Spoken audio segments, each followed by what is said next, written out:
All right, good morning, everybody. We appreciate everyone that is joining us for our live technical training series today. We're excited to have Keith Becker back with us on the small screen this time, not the big screen in our big conference room. We're all working remote, sheltering in place, but we're excited during this time to bring you guys some really meaningful technical training. And today, we're going to deep dive into ALIBI Cloud VS. You guys are in for a real treat. So we've taken our dealer training session and we've condensed it down to a really solid view of ALIBI Cloud VS, our direct camera to cloud solution. We are super excited that you've joined us. We think you're going to get a lot out of it. If you ever thought about offering cloud VSaaS services to your customers and you wonder what our cloud service is all about, today you're going to get a really in-depth deep dive into how our solution compares to traditional embedded solutions. And we've got just the guy, the developer, the guy who continues to make this a really robust cloud-based solution in the house with us today. So you're in for a real treat with Mr. Keith Becker. One thing I do want to note from a housekeeping perspective is as Keith rolls through the training session, if you guys have questions, use the Q&A functionality down at the bottom of the Zoom meeting to populate those questions. We'll address questions at the very end because, you know, as Keith rolls through this, and if you have questions about functionality or features, he may address a lot of those along the way because he's going to spend a lot of time in the desktop client as well as on the mobile app and show you guys in depth how everything works.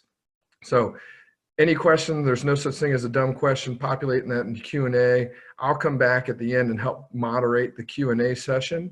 And any questions that we don't answer during the live online session this morning, we'll make sure we cover off with you guys with a direct follow-up. So without further ado, here is Mr. Keith Becker, and we're going to deep dive into ALIBI Cloud VS. We appreciate everybody being here today. Thanks, Chris. So, hey guys, for those who don't know me, my name is Keith Becker. I'm a senior product manager here. I'm responsible for our cloud services portfolio of products. I've been in this industry for a little over 15 years. I actually started in sales at this company many years ago as an inside sales account manager. After a couple of years of doing that, it was pretty evident that they wanted me in a more technical role, so they moved me to a sales engineer position, and I had a nationwide territory covering the entire United States for about 3 years, which was a little exhausting, but learned a lot, got to do a lot of different applications, see a lot of interesting installs. And after that, I progressed and took over the recorder and software portfolio of our product line, and have been doing that for about 10 years now. Right now, I'm focused on all of our cloud services. So ALIBI Cloud VS is the first of many that we are working on to bring some new VSaaS products to the market, as well as some intelligent business products. So we got a lot to look forward to later this year as the cloud portfolio continues to grow with ALIBI. So for those of you that might be new to ALIBI, we always like to give you a little refresher on who we are.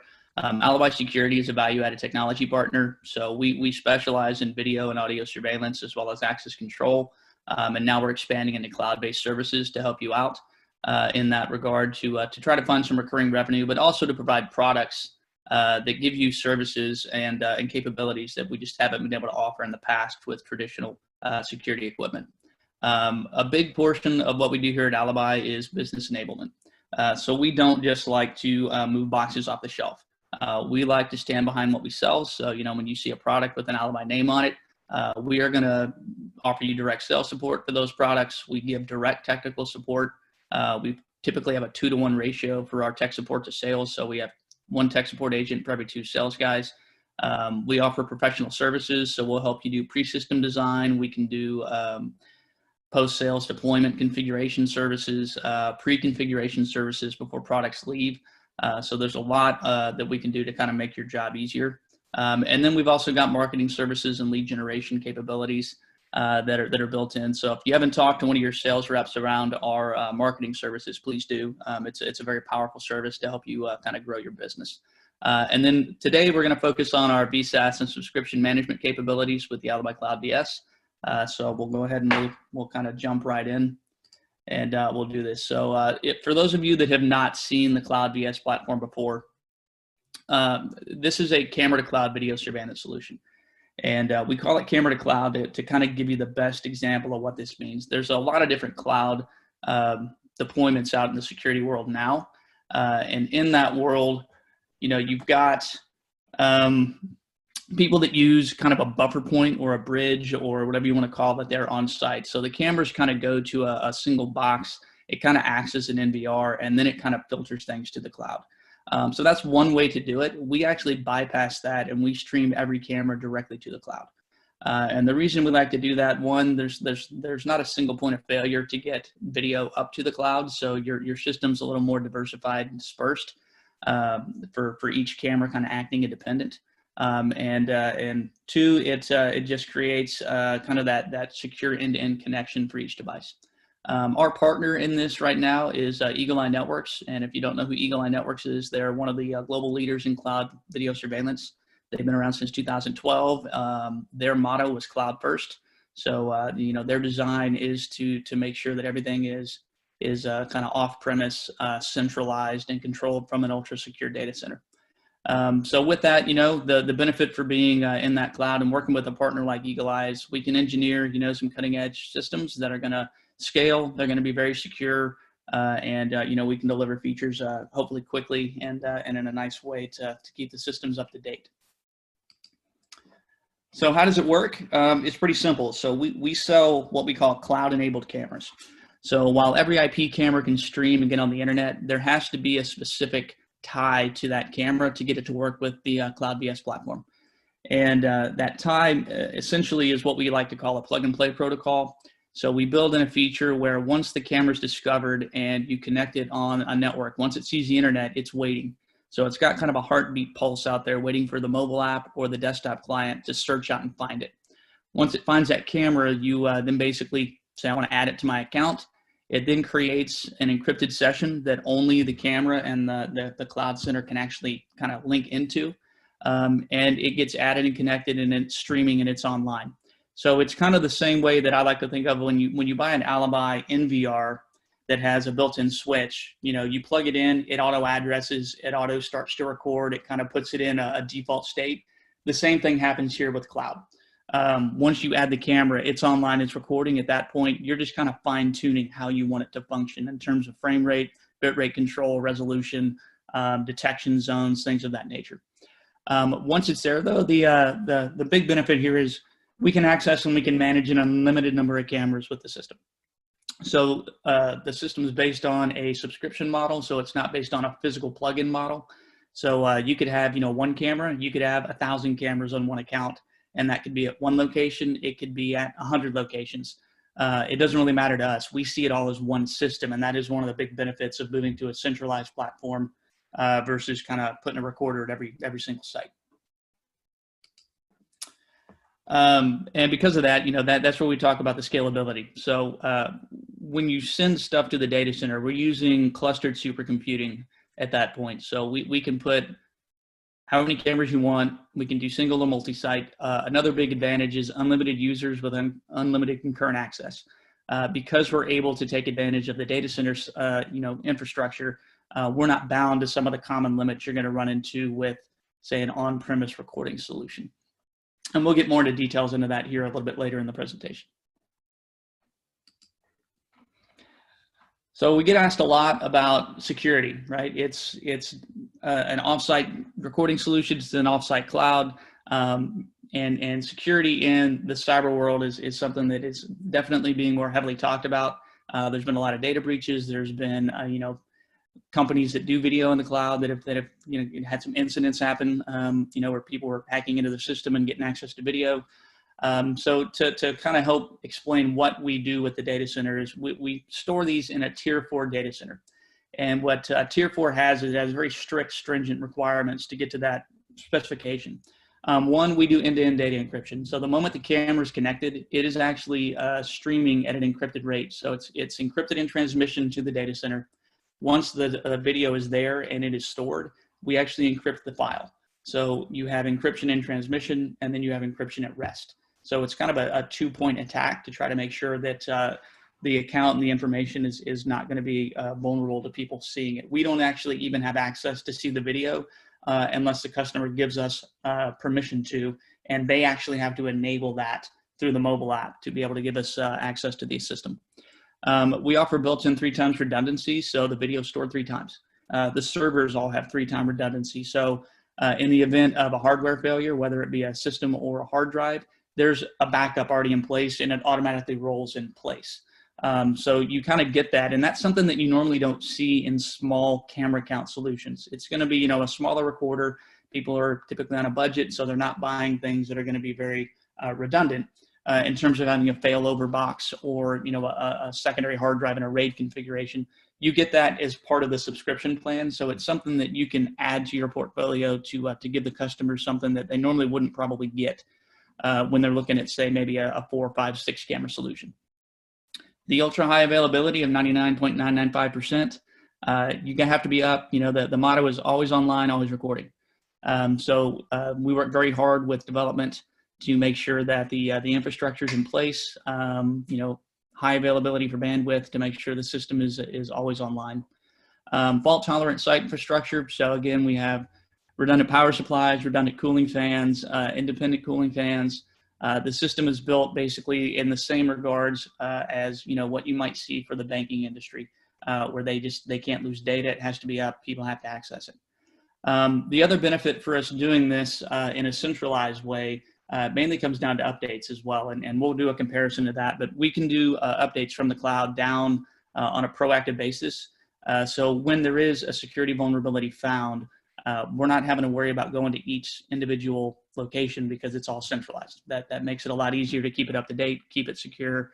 You get the latest features as well as any security patches as part of the solution. So subscriptions. This is a subscription-based model. So this is something that kind of, I think, gets a lot of people a little bit hesitant on wanting to maybe look at cloud because they kind of get in the mindset of people just want to buy it and they want to forget about it. Well, yes and no. Subscriptions are how we manage recording. It's how we manage access to the system. And how we do that today is we have 2 resolution plans. So we offer a 720p resolution plan and a 1080p resolution plan.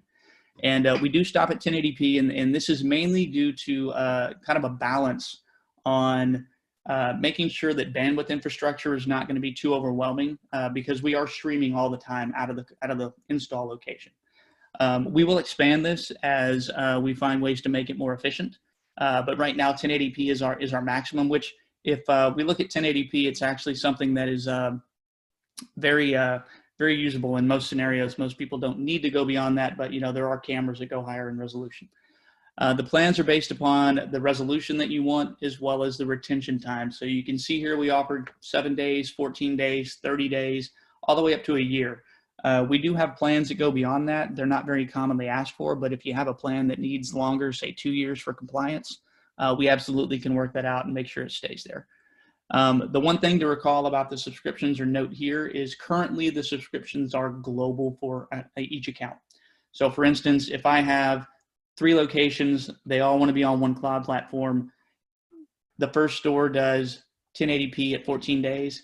Every camera they add after that still has to be 1080p 14 days. We don't currently have the ability to split off and say certain cameras can be at a lower resolution or certain cameras can be at a different time frame. We are working on that, but it is a core logic change, so it may take us a little while to get that in place. But just make sure that you kind of know that. Now, a way to balance that is sometimes one location may have enough bandwidth to do 1080p. Another location that they want may not have enough to do it. So in that case, you can drop the resolution down on the second location to, say, a 720p setting to make sure that the bandwidth isn't being overwhelmed, but they would still be paying for the 1080p subscription for that location as well. So just keep that in mind when you start to look at multi-site. One thing to note about the plans as well is these are 24/7 recording unlimited access plans. So the one thing that we don't do is we don't kind of try to nickel and dime how many events you're going to get per day to record, how long the events have to be, how many times are you going to log in, how many smart detections are you going to get. We base this on a 24/7 recording plan. You get unlimited login remote access 24/7. We do unlimited smart detections, unlimited push notifications. It's an all-encompassing license. Our default is actually to record continuously 24/7 whenever the camera gets added. We base our plans and the cost on that logic. You can definitely record on an event if you want to. It does save you a little bit of bandwidth on a full-time basis because we're kind of looking for event triggers versus streaming it all the time, for recording. But sometimes, event triggers can be missed. And so we want to make sure that we're giving people the opportunity to record everything all the time. And then we have some smart search tools that really help you get to that video quickly. So there isn't really a downside to recording continuously on this platform, other than just making sure you're doing the pre-calculations for the infrastructure.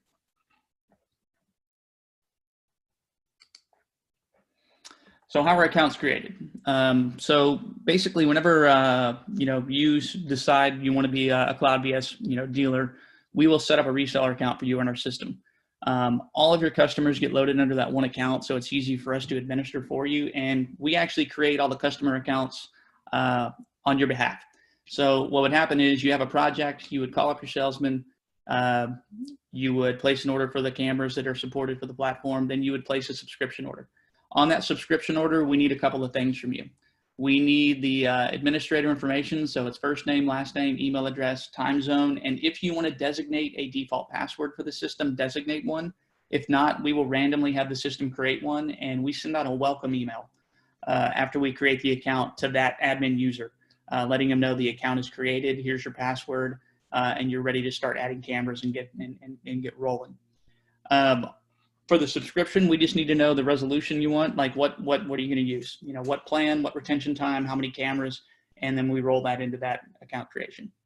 Again, once you do that, we'll send that email out, and then you're ready to actually get on site and install the cameras. Typically, the accounts are created same day or the day after. So we do have to get this through our processing queue. And it is a manual process. So if you have a job and it's the following day and you haven't placed the order for the subscriptions yet, make sure you place that the day before at least, so that you're not sitting there on site and you're waiting on someone to actually give you that activation credential. Just makes it a little easier on you and a little easier on us if we have a little bit of time to process it. Once those subscriptions are turned on, how it works is we do billing on the 1st of every month. So if you're, say, activating a camera and you're installing it on, say, the 15th of the month, we're not going to bill you for the rest of the month. You kind of get the rest of those 15 or 16 days for free. So does the customer. And then you will receive a bill for the following month. So we don't prorate whenever you turn these on, to make it a lot simpler for you and a lot simpler for us.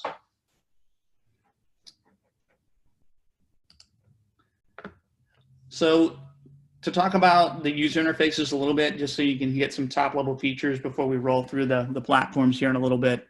There's 2 different ways to access the system. We have desktop, client software, and we have mobile applications. These are fully compatible with Windows and Mac, as well as iOS and Android. So those are the ways you get to it. The client software is identical between the operating systems. So whether you're a Mac user or a Windows user, you see the same thing. The same thing on the mobile app. That way, a customer doesn't have to worry about retraining if their systems are blending between the operating systems. Big differences between the two. The mobile app currently does 1 camera view at a time. The multi-client desktop client can do up to 25 camera views at one time. We do show you full resolution all the time, and that is one reason we limit you on the mobile app. Is mobile processors are not designed to handle 4 or 16 1080p streams at one time. It would let you know you have insufficient memory, and it would shut down and crash the app. So right now, it is that's one of the main differences. Both of them, though, can monitor a single location or multiple locations from within the platform. You manage all of the camera settings and system settings from the desktop client. You can make some system changes from the mobile app, with the exception of being able to redraw detection zones, being able to adjust your notification schedules, or create users. All of those are desktop specific. And it's because the logic is a little more complex and there's a lot more checkboxes, and the mobile screen just isn't big enough to kind of do a lot of those things adequately. You can set instant alerts for smart detections and notifications. We used to only send push alerts on intelligent smart detections. We've recently added in the ability to send it on motion. So if someone does want a push alert on motion, you have the ability to turn that on. It's not always recommended. They may get hundreds of notifications a day. Motion is motion. It's not really smart, but that is there if they want it. You can easily offload the video evidence from the mobile app or the desktop client. We export in .mov or MP4 file format. If you export it from the mobile app, you can actually save it, and then you have an immediate share button that you can send that out via text or email. So if you need to get evidence off quickly, mobile app makes it really, really fast to get that to someone else to look at. We can enable unlimited users on the platform. Each one can have a unique permission. Each one can actually have a unique schedule on when they can access it and when they get alerts. So we do a lot to make sure that it's very granular on how someone can get access to the system. And then there is a remote access support option. So, if for some reason someone's having trouble, they can actually contact our support staff. They can instruct them in the mobile app to turn on a help desk feature. That allows us to then open a desktop client version that allows us to tunnel into their platform. We can help them make changes. And then as soon as we're done, we'll tell them to disable that. And then we immediately get kicked out of the system and we don't have access. So it's a way to keep it secure, but also allow us to kind of do some things without really having to ask for anyone's password. That's the last thing we want to do, is know anyone's credential. So now what I'd like to do is talk a little bit about comparing this to traditional systems. So, one of the common things I hear is, why cloud? I'm not getting asked for cloud. I don't really know how people would want to choose this versus buying it outright. And the one thing that the first myth I kind of like to get at is people typically think of cloud. They think of, I'm going to put video in the cloud. That is one feature that is definitely a difference between, say, an on-premise recorder and a cloud recorder. They're both recorders. They're both storing video. The difference is where they're storing it. But that is just one of many features that someone might actually need or may not even need, but they may have other capabilities they need that we just can't do with on-premise recorders. So if I compare these kind of in a side-by-side sense, right? When I sell a traditional recorder on site, there's going to be channel counts. Embedded recorders are going to be fixed with the number of channels. They're not upgradable. So if I'm selling a 4-channel NVR, that is always going to be a 4-channel NVR.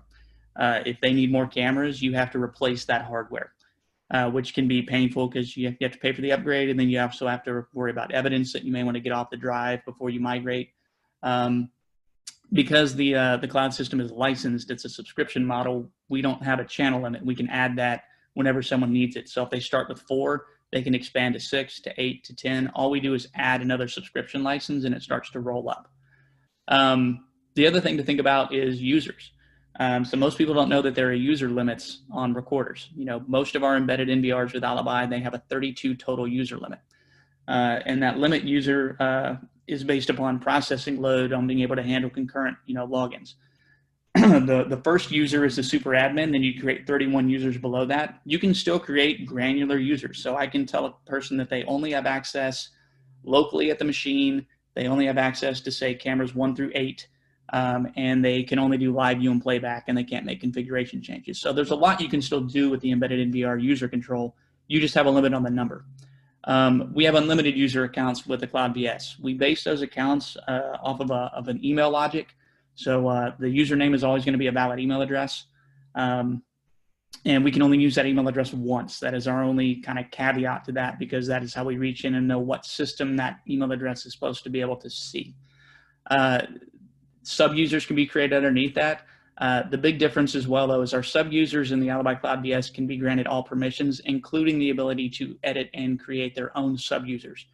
And that helps out a lot. So we have a lot of people that want to sometimes have the installation tech be the master admin, which is perfectly fine if you want to do that. You're offering the service, so it's how you want to manage it. Then they can create a admin or a sub-user for the end user who's going to manage it, give them all permissions, but it allows them to kind of then manage that account above that sub-user so they have access to make changes or do support if they want to manage it that way. We are going to be opening up a dealer portal soon that will allow you to get that backdoor support access capability, as well as see all your accounts to do kind of some system health monitoring. So doing that method may not be the best course going forward, but it's always an option on how you want to set it up. The other thing to think about is limited concurrent streaming and bandwidth. So when we talk about bandwidth to the cloud, there are two ways that I like to classify it. When I think about embedded NVRs, everybody wants to get their system online. They're going to be looking at this stuff, on the internet. There will be bandwidth coming out of the installation location when someone does that. The difference is that's what I call bandwidth on demand. So they're not streaming out of the customer site. You're not pulling additional upload speed out until someone wants to look at the video. With cloud, we are streaming all the time. So when you think about putting, say, a cloud system in, we need to know more about the IP infrastructure on what upload speed does the customer location have and how much of it can I actually specify for the camera system compared to other operational needs. So that is part of the pre-planning process. The difference, though, is the NVRs do have a limit on how many concurrent streams and how much bandwidth can be pumped out of a recorder. So, for instance, a 4-channel NVR can only handle 16 concurrent live streams, which means if I have 4 cameras and 4 users, all 4 can be off-site looking at all 4 cameras at the same time. Typically not going to run into an issue. They're going to be pulling a lot of bandwidth because that's 16 additional streams. So each time they pull a camera up and look at it, it duplicates the bandwidth need. In that case, it would quadruple it. Once a 5th user needs to be on the system and they start trying to look at a camera, if all other users are looking at all 4 cameras, they're going to get a message saying that there's no more streams available and they have to wait till someone logs out to be able to get access to it. Every embedded NVR has that limit. The limit is different per recorder. Some of them limit you to, say, 16 concurrent streams. Some of them limit you to 128. But it's all based upon the recorder. Then you also need to look at the outgoing bandwidth capability. We'll list on all of our spec charts, you'll have an incoming bandwidth for recording and then an outgoing for remote capability. So for instance, say our 8-channel NVR, one of our more popular models, it can handle 80 meg coming into the box, and it can handle 160 meg or 160 meg coming out of the box. So you need to make sure that you stay within that bandwidth limit as well as a concurring stream limit all at the same time. So it's kind of a balancing act. With cloud, we stream all the time up to the data center. So if, for instance, I've got 4 cameras and they need 2 meg each, I'm streaming that 8 megs full time up to the cloud. So I need to allocate at least 8 megabits of upload speed for that session. However, when someone accesses the system, they're not accessing the specific location, they're accessing the data center. So we're using the ISP speed at the data center for all remote access. And so the math actually can work out in your favor. So say, for instance, I do have a project, I put an embedded recorder and I've got 10 users and I do have the ability to get the number of streams I want and I have the bandwidth to say possibly, do it. If I've got 8 megs coming out of an embedded NVR per user, every time a user logs in, that site now has to double that bandwidth. So I go from 8 to 16, I go from 16 to 24, and so forth. As long as the users continue to log in, I'm logging directly into that customer site. I'm logging directly into their ISP bandwidth speed, and it can astronomically get high. So you actually might use more remote bandwidth for an on-premise than you might for cloud, depending upon the number of concurrent users that you're going to have accessing it when they're not in the same building. The other thing to think about is remote access, and period, has to go through the internet. So with our traditional system, there's a couple of ways to get that set up. There's port forwarding methods where you're going to set port rules, open up, an inbound and an outbound port rule to gain access to that. That's the most traditional way. I'd probably say still 70% of people still set up their system that way. It's also the least secure way to do it. Once you open a firewall hole in your port settings, you're actually allowing remote traffic to come back into your location. Best practice is never use default ports whenever you do this. There are bots on the internet now that are scanning for security equipment by MAC address, and if they find the access to the system, you're going to see a lot of brute force entry into that system. We can usually tell when that happens because people get kicked out of the system a lot. It starts to run really slow, and if we run a log report, you'll see a lot of illegal login attempts. So not saying that port forwarding isn't still done. It's just it's a way that makes the system a little more vulnerable whenever it comes to keeping it cyber secure. The other method is peer-to-peer. We do offer a free peer-to-peer service that allows you to make endpoint-to-endpoint connections. Typically, that is reserved for mobile use. You can use it with the ACMS client software today, but it's a little limited on certain things like event playback, and exporting is a little bit different. But that allows kind of a secure tunnel to be put between the device and the endpoint. That one doesn't require port forwarding, but it does actually punch holes in the firewall whenever it's in use. So you actually are making inbound, outbound port rules available. They just kind of open and close for the session. Or the most secure way for on-premise is a VPN. VPNs have to be managed. Typically, there's a fee associated for corporate VPN. They run a little slower, but it is the most secure way to set that up for remote access. But most small businesses aren't going to kind of go for that route, so you'd be doing the other two. With cloud, we don't need any firewall rules, and we don't actually use any inbound ports. So once we make a connection to a camera, we do a TLS handshake. It's an encrypted session that requires a key. That key is only known to the camera and to the data center, and it's fully encrypted the full time. So you don't have to worry about going into anyone's router, making any changes. You don't have to get the IT staff involved to worry if you're violating any policies. What it really helps out is in the retail space. You're not having to worry about doing separate internet drops for PCI compliance, for remote access if they're not going to use a VPN. So it just makes it a lot easier on you and the customer to make sure that they're not putting themselves at risk for a breach. Hard drive sizes are definitely different, right? On an embedded NVR, you're going to have to size out that hard drive based upon number of days you want. Depending upon the recorder, you're going to have quantity limits. So some recorders can take 1 hard drive, some can take 24.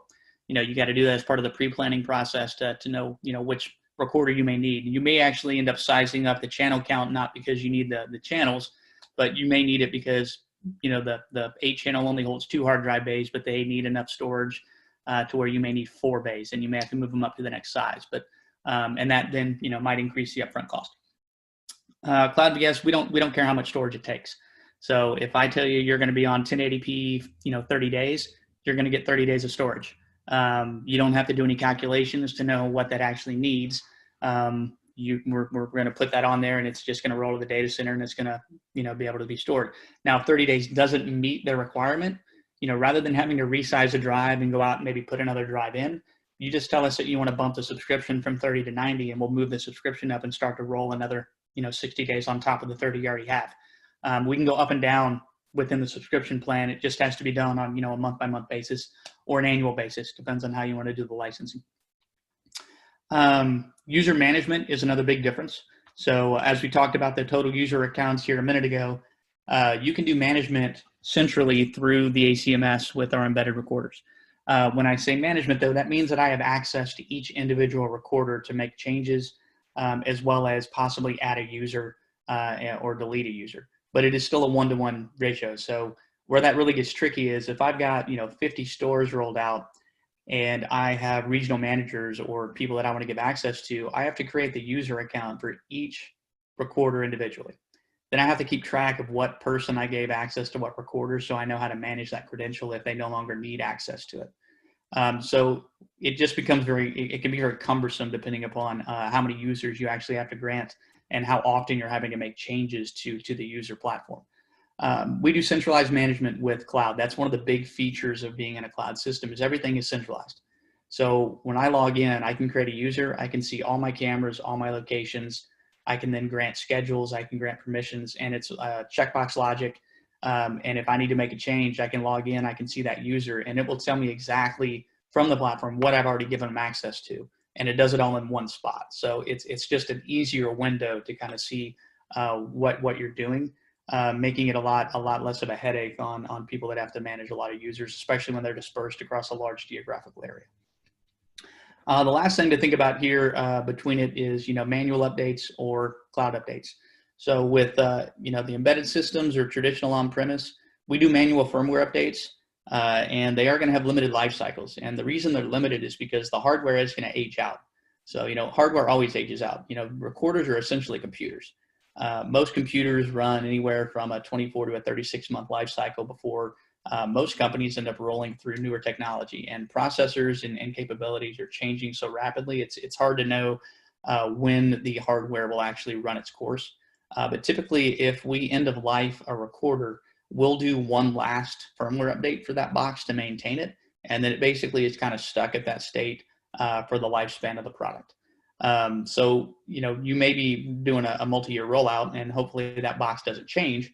But there, we've rolled through, sometimes we roll through a recorder change. We've done 2 in a year. where the platform just had to be updated because processors were no longer available, or we had to make a major motherboard change, or the technology just revved. You know, we went from one codec to a newer codec, and we had to move the hardware to be able to support, say, H.265 versus H.264. We are offering cloud updates for the embedded NVRs now.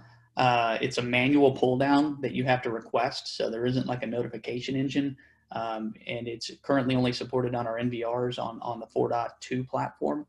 We'll roll that out for the other ones throughout the year as firmware becomes available, to try to make it a little easier. But the big thing on that is the limited life cycles. You know, they will end up ceasing at some point in time when that hardware is no longer sold.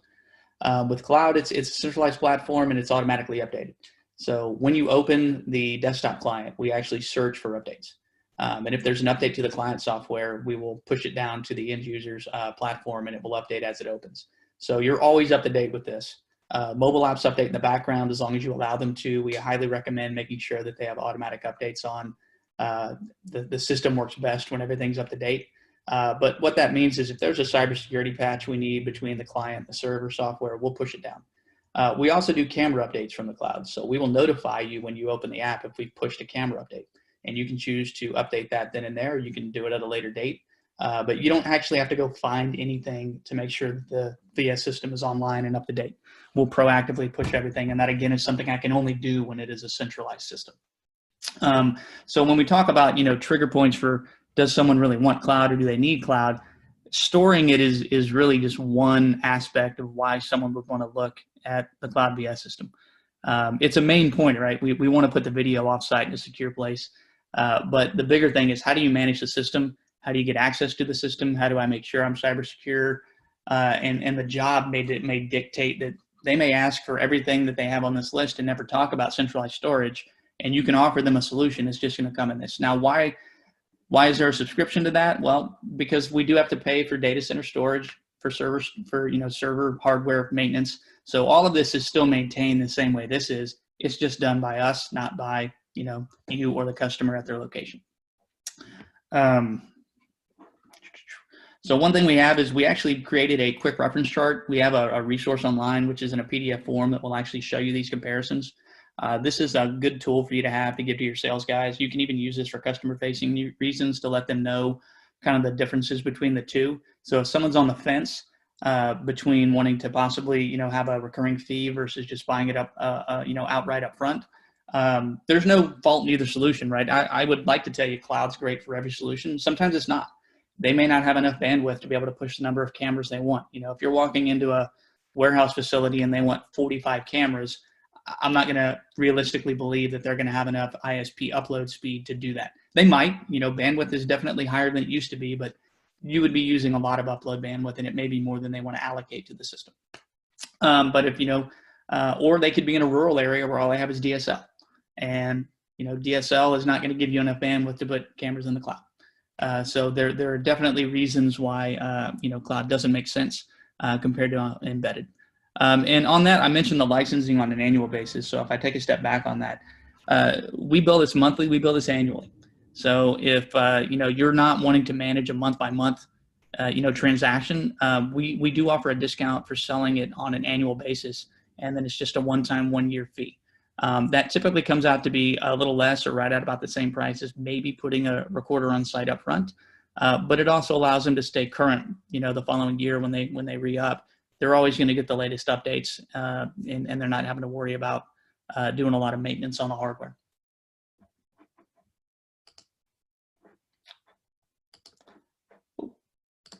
So when we talk about the benefits, you know, when we talk about that, the lower cost of total ownership is something that we always talk about for, you know, going to a cloud platform versus a traditional. And what that really means is it is reduced hardware up front. So there is no recorder. So you are taking that kind of out of the equation. So the upfront cost is you're replacing the recorder with the cost of subscription licenses. And you're also taking the hard drive expense out. You know, you're paying for the storage you need, not, you know, the storage you think you might need in the future. And then that's scalable. Lower maintenance means you don't have to, you know, manage that recorder. You're not going to have to worry about doing hardware checks to make sure it's online, that the hard drive's healthy, making sure that it's installed in, you know, a nice climate controlled dust free area. so that, the life cycle lasts as long as the customer expects. The enhanced security is a huge one. There's no physical tampering that can take place on the recording because it's not there, it's off-site. So we're always protected there. Most people don't go for a camera and try to rip a camera out of a store. They go for the recorder to try to destroy the evidence. It also keeps employees from being able to tamper with it because there isn't, a system with a monitor and a mouse tied to it sitting in a back office unattended, where they could go in and try to, if they get the credential, they can go in and they can manipulate that evidence. The unparalleled accessibility is another big one. Unlimited concurrent user access is huge. There are certain clients that want to do a lot more with their system than just store video. We've done a lot of installs, this year with, we started off with pet boarding facilities and daycares, where they have, a lot of people that they want to give access to so they can keep a check on their child or their animal when they're away. This is the best and easiest way to manage the credential and the number of users that requires. And then the on-demand scalability, just make sure you remember we can put unlimited number of cameras on it. We're only limited to the amount of bandwidth coming out of the customer's location. Outside of that, we can kind of scale this up to hundreds, if not thousands of cameras.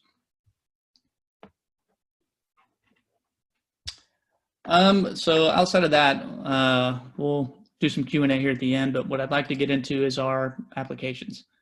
So we are going to log into the system. So whenever you get the system up and running, the software is called ALIBI Cloud VS. It's all the same. So our credential management is email-based and password-based. So whenever we want to log in, you have to have this information. So if you're going out for the first time to install a system, you are going to need the admin's credentials. We do highly recommend that if you're going to designate kind of the end user as the super admin right off the get-go, try to tell us a default password so that your techs know it, so they're not having to worry about asking the customer for their email that we send out with the password. And when you log in, you'll get to the interface here. You'll notice here it says downloading latest software, please wait. So it'll actually ping out and let me know if I have new software, and it'll update it as it opens.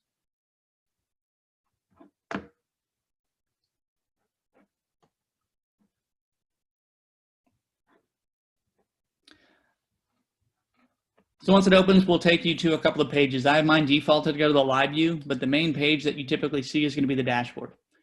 The dashboard is going to give you a quick kind of snapshot of the system for this account. So it shows you all my zones. Zones can be treated as a location, or it can be treated as an area within a single facility. So it's really however you want to designate it, or the customer wants to designate what a zone is. So for instance, I've designated mine here. I've got 2 at the house, and then I've got a camera at the office. So I just designate them by location. If I wanted to, I could put, each camera, this could be its own zone, this could be its own zone, and they would space out here. It just makes it easier to find those cameras wherever you want. I could mix and match. So if I wanted to change one of these and put it in the office zone, I could easily go into this camera setting and say, move it over here. And then the next time I log in, this camera is viewable in the office zone. So I know that that's how I reference it. That's really good because even if you have multi-site, you could group cameras a little more logically than I may think about. You could put all front door cameras from your locations in one zone, all back door, all freezers, all registers. It depends on what they want. The next thing on the right here is going to be your events. So we'll give you a real-time snapshot of events that are taking place. You'll see smart detections, motion detection, sound detection, and PIR infrared. Certain cameras support these features. And if they do, you can turn those on or off. When you drop down the tab here, it'll tell you the camera, the time. You can click on these hyperlinks and it'll take you to the timeline real fast to play those. So we try to make it as simple as possible to get to the video. On the right is a status. So it'll tell me how many cameras are offline or online, if I'm recording or if I'm not recording. Once it's recording there, you can actually click on it and it'll take you to the live view of that camera as well. So this is just kind of a quick information page if you want to see what's going on and what you've created. So once you're installing a camera for the first time, you'll actually get a wizard that pops up on this page saying, welcome to Cloud VS, let's walk you through the setup process. It's then going to reach out and it's going to search for cameras that are on the network. So when you install a Cloud VS system, your phone or your computer has to be on the same local network as those cameras. The cameras are going to go out on DHCP. They're going to grab an address from the domain server there, and all they have to do is see the internet. So you get it on a network that has, you know, internet access, plug it in, it's addressed, and then it's in a waiting state. For us to find those cameras, we use local LAN discovery protocols. So that's why your device has to be on the same network as the camera just to get them installed. After that, they don't have to be there. We will be adding in an ability in the near future to be able to add via MAC address, which means that you can basically manually type it into the application software, and you won't necessarily have to be on the same network. We're also going to add in a scanning capability, and we're going to probably have a QR code that'll scan that in on the camera itself. So if you're the installer out on site and you're up there, rather than having to ask the customer to get your phone on the network, you could just use the cellular network on your device to go ahead and scan that in and get it to work. But today you do have to be on the local area network to add it. So if I wanted to add a camera, we hit one camera detected over here, add it. It'll bring up the camera, MAC address, IP address that it's got on the network, and basically you hit the auto connect button. So what it's doing here is it's going to auto connect, and it's going to start to try to initiate that encrypted session. It's going to ask me where I want to put this. I'll put this in the home zone, hit next, and then you just kind of let it to do its thing. Nope, that may not work. That may be because I'm not on the same network.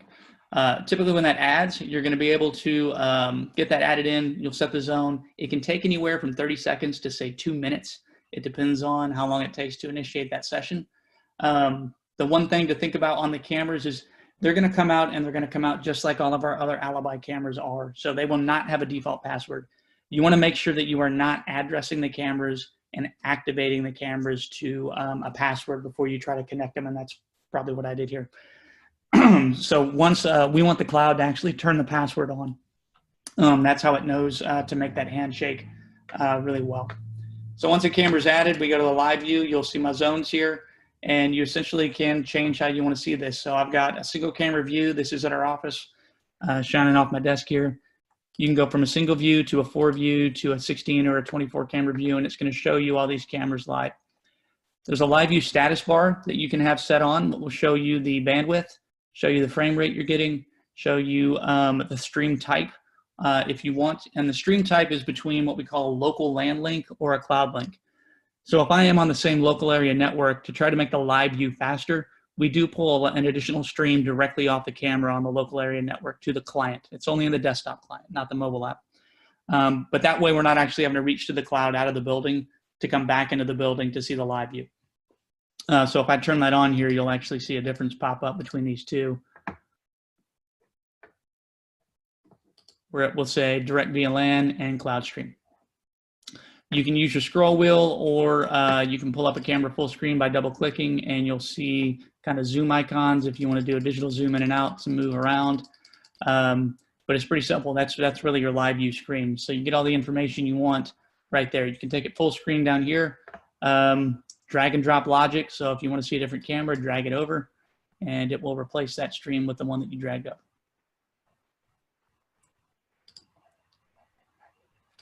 So when you get a camera added on and you're going to set this up, you basically also then have your settings page. Currently, the settings are per camera. We want to make this as individually usable as possible. So right now, it's an individual one-to-one. So when I come in here, you're going to see the camera info.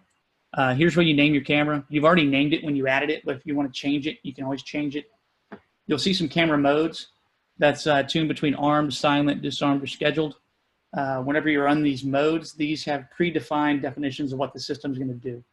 So the first three are typically not used very commonly unless you're using, say, our geofencing rule in the mobile app to have those change automatically based upon your device's proximity to the location.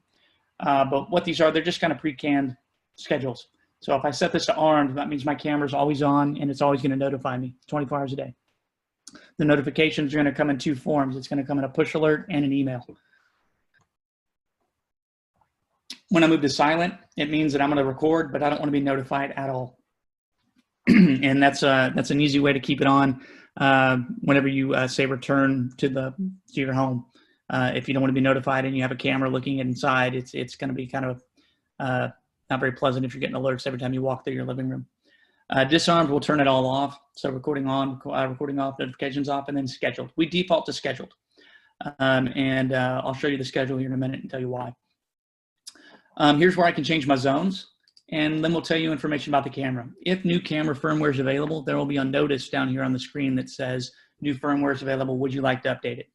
So while we do centrally update IP cameras, we're not going to push that firmware automatically, and that is because cameras have to reboot as part of that process, and we don't want to forcibly take cameras offline in the middle of a day when someone might actually need that recording, or even at night when they're not there. We don't want to have an incident taking place, and unbeknownst to us, we take the camera offline for a couple of minutes to do the update. So that is something that the customer has to manually choose to do. But we do proactively notify you whenever you open up the software. Recording is our types. So here you'll see the retention days for the camera and choose between continuous or event. Again, we default to continuous.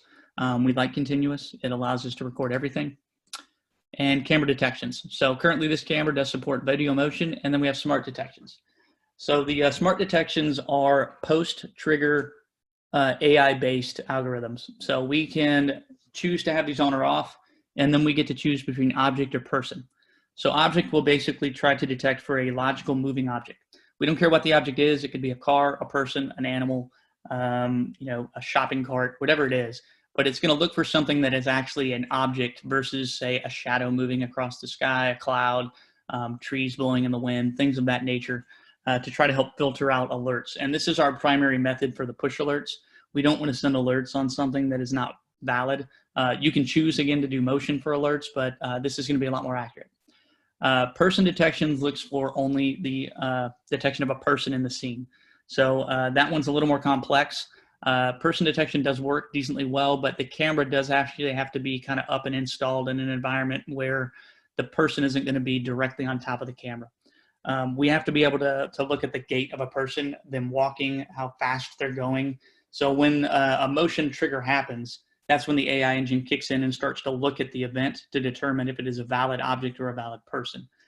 Because of that, the alert can be a little bit delayed. It can sometimes be within, a second. Sometimes it could be a couple of seconds because it is trying to analyze the trigger in real time, and it can't do it immediately when that trigger happens. So that is kind of how that works. You do have to choose between them, though. We don't do them at the same time. The benefit for this, though, is this is included with every subscription for any camera. So unlike kind of our smart sense cameras that have the vehicle or person detection built in, any camera you put on the VS platform has the ability to do this because we do it in the cloud, not on the camera. And it's not an upcharge. It's something that just kind of gets built into the license itself. Detection areas are going to be drawn here. So you can have one big detection area by default. You can choose to shrink this down. So if I was to say I wanted to have different alerts for different areas, I can make this area 1. I can then choose to draw area 2. Now I'll actually be alerted, and we will specify the alert zone for what happens in what one. The other thing that we can do is we can draw trip lines. So if I wanted to draw a tripwire and be notified when someone goes between this, then I can do that. The caveat to the events here are that the zones can't overlap if you want them to trigger. So for instance, this tripwire is never going to get an alert because an object is always going to pass through this zone or this zone first before it gets to the tripwire zone. So we always look for the first zone activity. So if I wanted to have a tripwire in place, I would need to get rid of one of these areas, and then I would need to basically move this over so that it doesn't overlap with my other zone. Now I would be alerted for a tripwire zone, and I would be alerted for area 1. So just make sure you've got these where they're not going to overlap each other. If you need to get really funky on your lines, you can. You can draw kind of zigzags if you want to. Currently, the tripwire is multi-directional, so it will not specify if you go left to right or right to left. It's just going to trip anytime it's crossed. I'm working on getting them to expand that to allow you to pick a direction flow, but today it doesn't have that capability.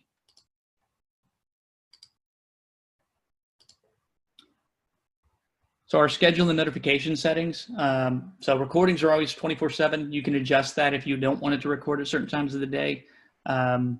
Not sure why, but you would.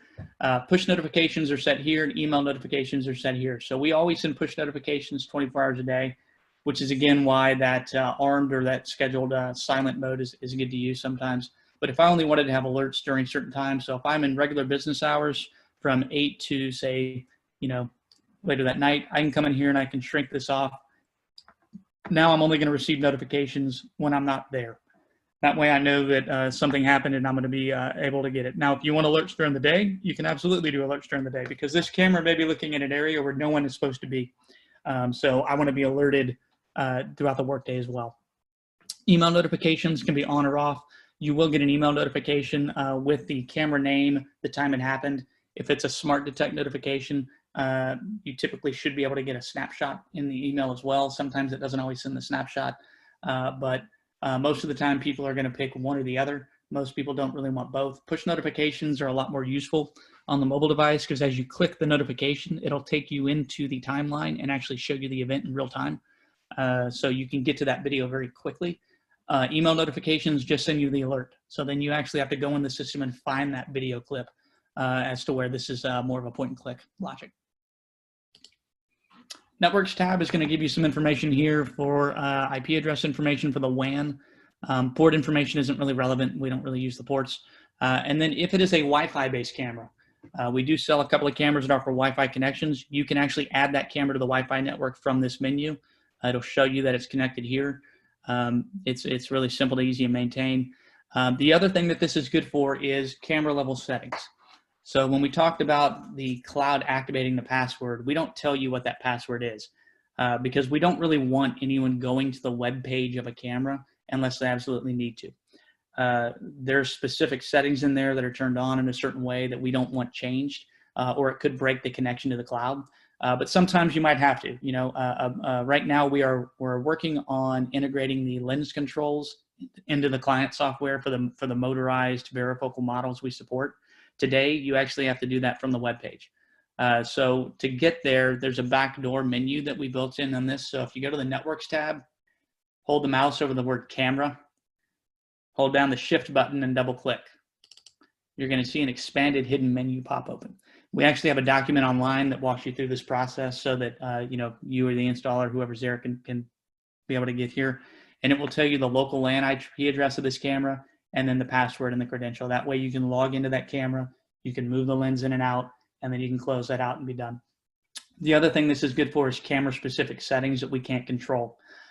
So when I come in here to the video and sound menu, this is where we set our frame rate. It's where we set our resolution. It's where we turn microphones on or off. We can turn on different backlight compensation features from BLC, HLC, or WDR, whatever the camera supports. Anti-flickering control, day-night mode.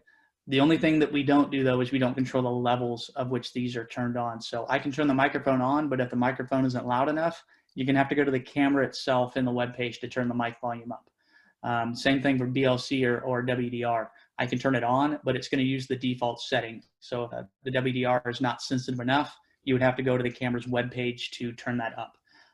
If we can get those controls built into this console, we will. It doesn't follow standard integration logic, so we're still trying to figure that out. But we will expand this as features become expandable. But that is the main reason you'd want to get to that web page directly. And again, the Networks tab on a camera is how you do that. For the resolution and frame rate, it's a drop-down option. So I've got a 1080p subscription on this plan. I can choose to stay at 1080p. I can drop it all the way to SIF if I wanted to. Frame rate can go from 1 all the way up to 25. Of course, your bit rate is going to differ between that. So if I'm going to say do 10 frames a second on this camera, if I use my bandwidth and storage calculator we provide from the ALIBI Power Tools, that tells me I might need to spike up to around 1536 kilobits per second or 1.5 meg. So I would move my slider. You can choke this down as low as you want. So it can go down as low as 128K. We stop you at 2 meg per camera. Whenever the video does get sent up, we put in a little bit of additional compression on top of it outside of what the camera's already doing to help kind of throttle the bandwidth a little bit. But in terms of the bandwidth needs, that gets asked a lot. It can be as low as 128K. It could be as high as 2 meg per camera, but it all depends upon the balance between what resolution you're going to record at and what frame rate you're going to record at. That logic doesn't change just because it's cloud. And that's the same logic for standard on-premise recorders when it comes to getting their video to the recorder and then seeing the video off of the recorder if you want to look at the full resolution. Outside of that, that's the whole camera setup menu. You would do this, and it is a per camera basis as well today. So you make these settings for every camera connected to the system, one at a time. We're working on some global settings, but right now it is individually done. Zones are the next part of the setup menu. So with our zones, we are going to be able to come in here and choose which zone you want to manage. You can rename it. You can put an address on it. List telephone numbers, email addresses for contacts at that location for easy reference. When you want to make a new zone, you literally just hit the new zone button, a new one pops up, and you set that up. When I come over to my sequences, sequences are designed for the live view. So if I wanted to come in and I wanted to have cameras rotate, because I've got a lot of cameras and I want to see it, I can create a sequence. You can choose the seconds you want it to rotate between, name it, and then choose the cameras that you want to put in the sequence. So it'll pop them up and I can choose this. Now when I'm on my live view, you'll see open or add a sequence. When I open this sequence, it is going to allow me to turn that on or off, and then the cameras will rotate through in this one screen. So what it does not do is it does not rotate through on a grid basis. So each window will rotate through a sequence. So if I wanted all my front door cameras to rotate one at a time, I would put all my front door cameras, whatever it may be, in this specific sequence zone, and it's going to move every 15 seconds to the next one, to the next one, to the next one. It doesn't actually tab the entire screen, which is something that gets commonly misconstrued.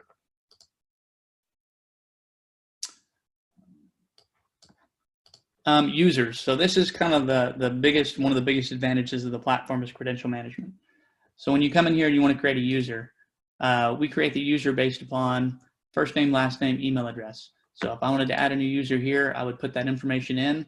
You can choose to have the system actually automatically generate a password, or you put in the default password you're going to give to that user. You then come and you give them rights. So you can choose to have them do everything. You can choose to have them just view footage, export footage, see a camera, see a live view. They can add users, edit users, delete users, block, unblock users. It's really up to what the admin wants that person to do, and you just check the box and move forward. Then you pick a schedule, so you can choose when you want this user to have access, and so you can restrict it on a per hour, per day basis. And then you choose the cameras are going to have the ability to do anything with. So if I give someone access to this system here and this system, and the next day I decide you don't need access to my backyard camera, I would uncheck that, save it, and then they immediately lose access to that when they log in. That camera just no longer shows in their grouping. So it makes it very fast to make a change. Once I save that user credential is logged here, and you're good to go. If for some reason you wanted to block a user temporarily, you can actually come and block the user here by checking it, save it. So when they try to open the system, it's going to tell them they don't have permission. So if you wanted to maybe do an investigation, you want no one into the system, you can block all your users temporarily without having to delete anything or without having to uncheck cameras. It's a global block button here. It makes it really fast. The log just allows you to see what this specific user was doing in the system. We have a log and statistics setting here on the last tab, which allows you to see the entire system overview. But the log system and the user just allows you to get, again, down to the user level to make sure that they can see everything, the admin can see everything that was taking place. But the big benefit for that, though, is if you can see here, as I'm adding a person for cameras, all of my cameras are added. So if I have 50 locations with 8 cameras each, they're all going to pop up in my viewing tab here for me to select. So if I come back in the future, I can see exactly what I gave permission for this person to do, and I'm not having to log in to, say, 50 different recorders to do that. It's extremely easy and very fast with that single window and pane of glass there.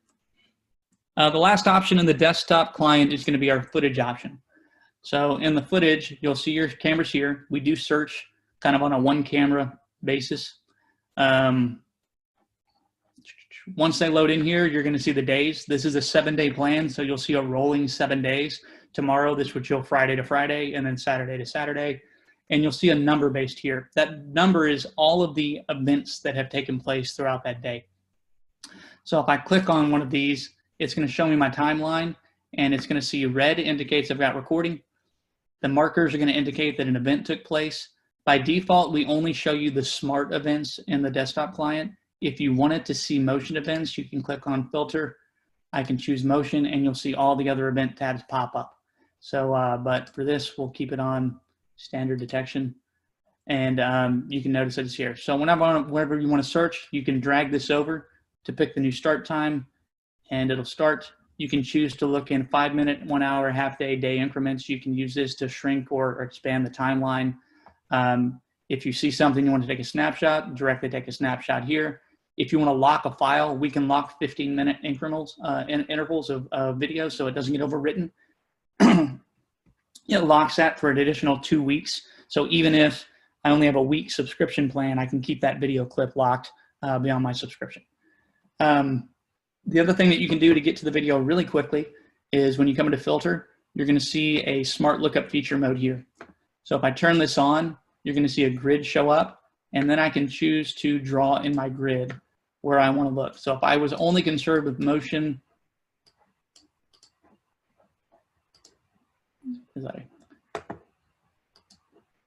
here. If I only wanted to see motion in this center zone, I'd be able to draw a zone. And what you'll see on the timeline here is the markers get bright red where there was actually activity where that zone was drawn.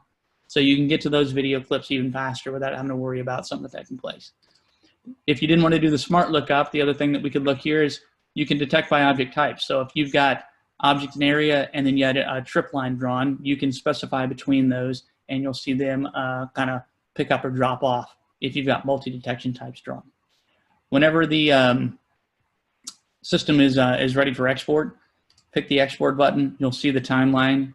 You'll slide to the start time. You'll notice it does it by the second, and you can pick your video clip. When you choose to export, if you don't think you got it quite right, you can validate your start and end time, and you can modify it. So right here, I can say, hey, I actually wanted it to be at 7:52, and you can edit that and get it to 7:52. Choose your file type. Choose to export with audio or without audio. Generate playlist is something that allows to file multiple files. So if you export, half a day, you're going to get multiple files. We can only export in certain increments. The playlist will allow it to play back as one continuous file, kind of in the sequence and order, but they will be multiple files depending on how much video you're trying to export at once. It works in any standard media player, so there is not a specific player that you have to use to get it to work. Windows Media Player, VLC, whatever you want to use. It does work with our ALIBI VS player as well, so you can use that if you're accustomed to using that for on-premise. Outside of that, that's the entire desktop client. So this is the main point for viewing. It's a main point for management, and it's kind of that one interface, which does make it a little easier for operation as well, because you're not having to relearn a local UI and a remote UI. This is the only access interface and client that you see, so it makes it a lot faster and easier to for training and for general use. See if I can get this to work here.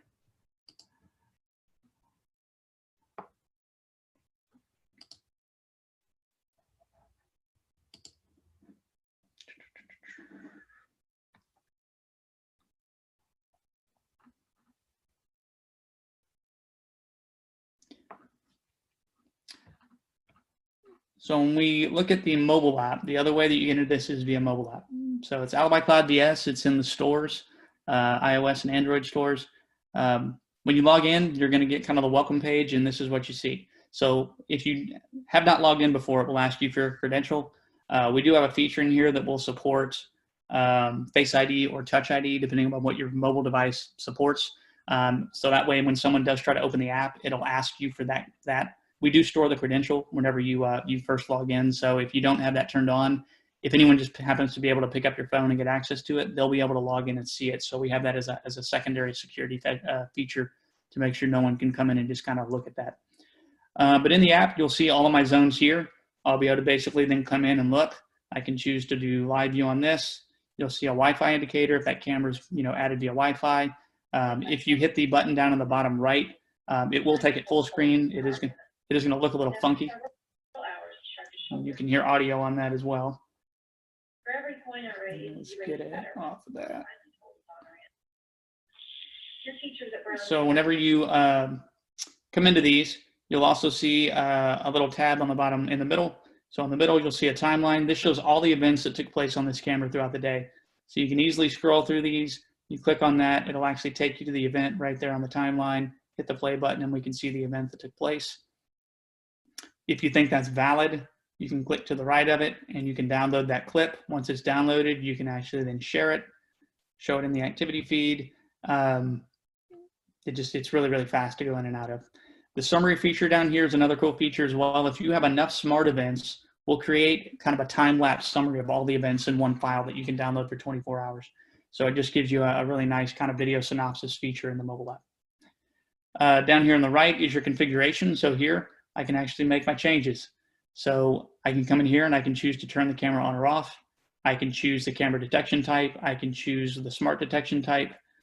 I can change, you'll notice here, if there's a feature we don't support, it'll tell you that you have to go to the desktop client to just try to help direct the customer a little easier. Geofencing, so if I wanted to turn that on, I could set a geofencing area for my, my camera at my house or my business. You'll see a map, it'll search for it in place for where you are. Once you do that, then you would set rules for the geofencing on what mode you want it to go to whenever you're on premise or off premise.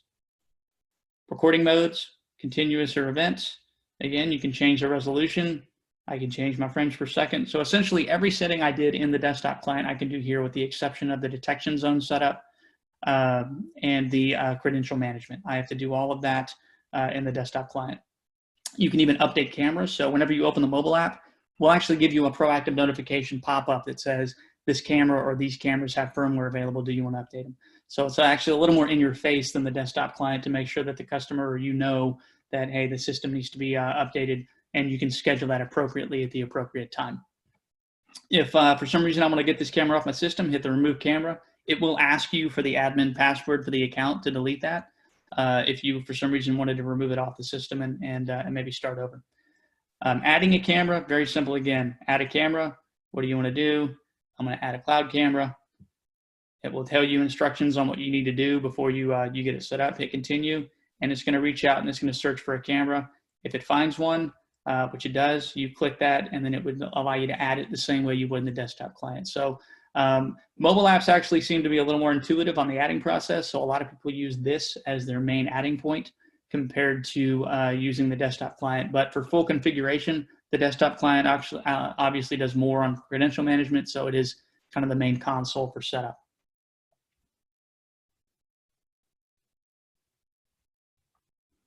Other options you'll see in here are going to be the support access. So you see that very top line here, you're going to get allow support access. Once you turn that on, that allows our staff to be able to backdoor into the system to be able to check for everything that they need to on a system. And then once that's turned off, then we lose access immediately.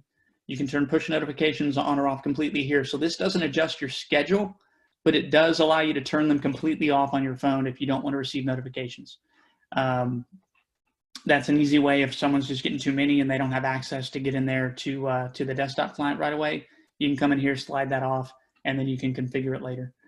Here you'll see details for the user. You'll see a help page, terms and conditions, and the app version build just to make sure you're all current. But it's a really simple, intuitive app. Works very, very fast and easy. The one thing I did want to show you that we did add in is if you're wondering how the system works or how it works, you're going to notice on the login page, you see this shake to demo here. So if you don't have a demo camera and you've never logged in, you can download the app. You can shake your phone. As you shake it, it's going to log into a demo system that we have set up, and you're going to basically get access to a camera we have in our front lobby. So on this one, I can come in and you can look at the live view. You can do playback and see kind of how the menu operates, and you can kind of, you yourself can look at it, your technicians can look at it, customers can look at it this way. That way they get an experience. And we're going to be adding cameras to this demo system. The shelter in place has kind of put some delays on getting some of those up and running, but it is going to be across multiple sites with different views, so you can kind of get some more realistic field of views in the demo account.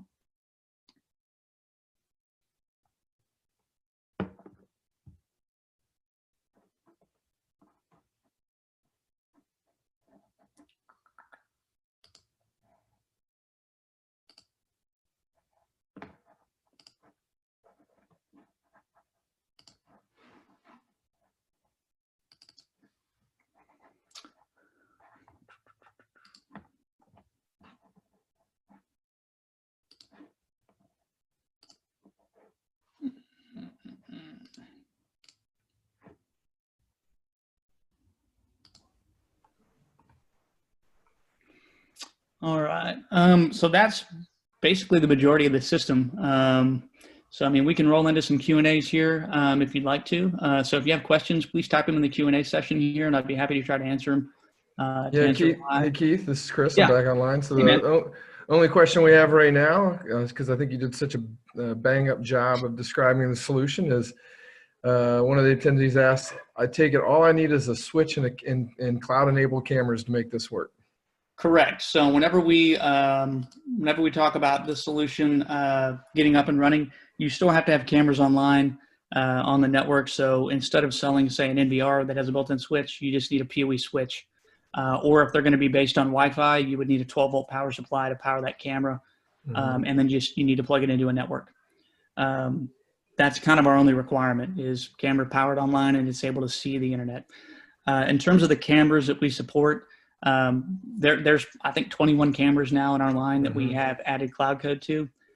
They're pretty much marked the same as our non-cloud. You're going to see some nomenclature in the part number, which starts with an AC-VS before the SKU. That way you know that it's already coming out cloud enabled and ready to go, because it does contain a different firmware than our standard firmware build, because it does things that are unique to the cloud. But it's basically based on a lot of our 2 meg, 4 meg, and 6 meg Starlight cameras. You know, and since I mentioned those different resolutions, even if you were to put a 4 megapixel or a 6 megapixel camera online with the cloud, we will record it at 1080p at this point in time. And we get asked, you know, in past sessions, well, why do you support cameras that are higher than 1080p then?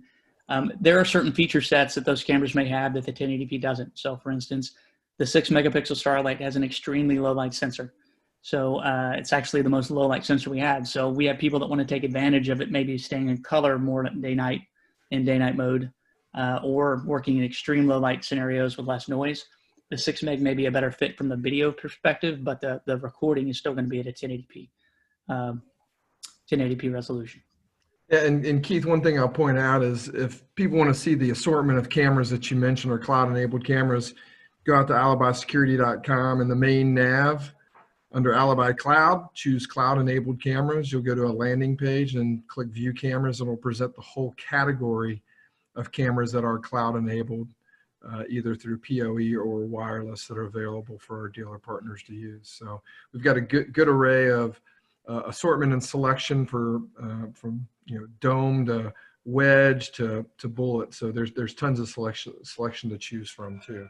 And one other thing I'll mention, if you can flip to the next slide, because that was really the only Q&A, is when you get a dumb marketing guy like me, and I'm able to attach and set up this solution really, really easy, you know this is a simple solution, right?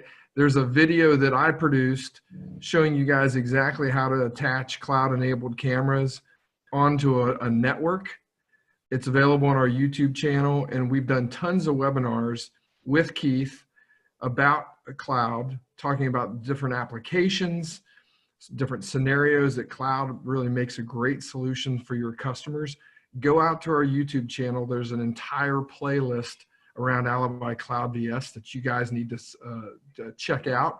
And more importantly, on our YouTube channel, subscribe to the YouTube channel. We're going to take this webinar, we're going to turn it into a video, and we're going to post it on our cloud, post it on our YouTube account for cloud playlist, and it'll be available there. So every time we upload a new video, you'll get an alert that it's available. So it's a really powerful tool. It's available 24/7. You don't have to tune into a specific time or specific location to view those videos. They're available 24/7. Really, really important. And then equally as important, if you guys have any questions, contact one of our account managers. They're available to answer any questions for you guys. We know that this is new technology. Selling cloud can be somewhat challenging as you're going out and assessing a customer's needs and the solutions that are right for them. We're here to help you guys sell this solution effectively to your customers. We think that there are some situations where cloud is the ideal, perfect solution. I think those will be self-evident.